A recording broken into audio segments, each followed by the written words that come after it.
Welcome to our channel, A Knowledge is Power. Today, we read The Psychology of Money book. Let's start. Chapter 1.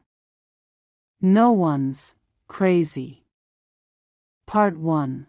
Your personal experiences with money make up maybe 0.000000001% of what's happened in the world, but maybe 80% of how you think the world works. Let me tell you about a problem. It might make you feel better about what you do with your money and less judgmental about what other people do with theirs. People do some crazy things with money. But no one is crazy. Here's the thing. People from different generations, raised by different parents who earned different incomes and held different values in different parts of the world. Born into different economies, experiencing different job markets, with different incentives and different degrees of luck, learn very different lessons. Everyone has their own unique experience with how the world works. And what you've experienced is more compelling than what you learn secondhand. So, all of us, you, me, everyone, go through life anchored to a set of views about how money works that vary wildly from person to person. What seems crazy to you might make sense to me. The person who grew up in poverty thinks about risk and reward in ways the child of a wealthy banker cannot fathom if he tried. The person who grew up when inflation was high experienced something the person who grew up with stable prices never had to.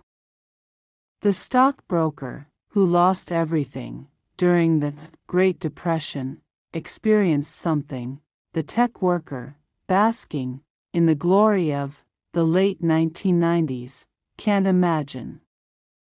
The Australian who hasn't seen a recession in 30 years has experienced something no American ever has.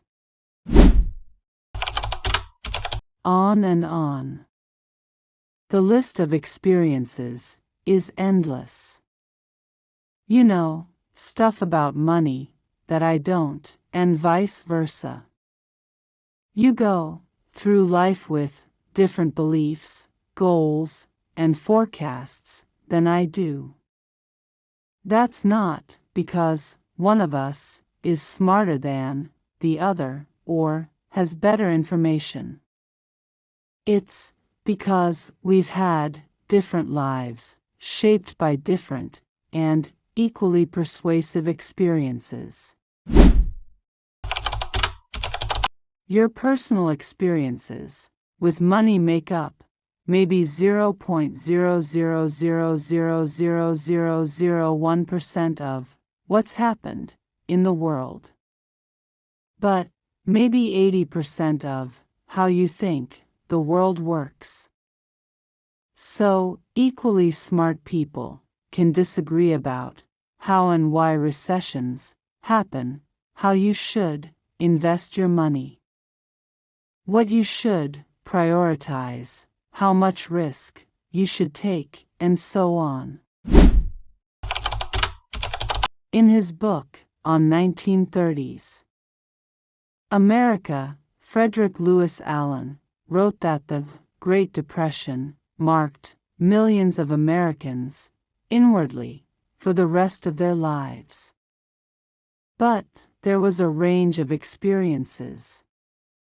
25 years later, as he was running for president, John F. Kennedy was asked by a reporter what he remembered from the Depression.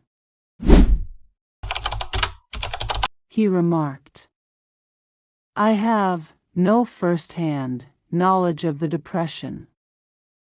My family had one of the great fortunes of the world, and it was worth more than ever then. We had bigger houses, more servants, we traveled more. About the only thing that I saw directly was when my father hired some extra gardeners just to give them a job so they could eat." To all for watching our videos. Do subscribe for more videos.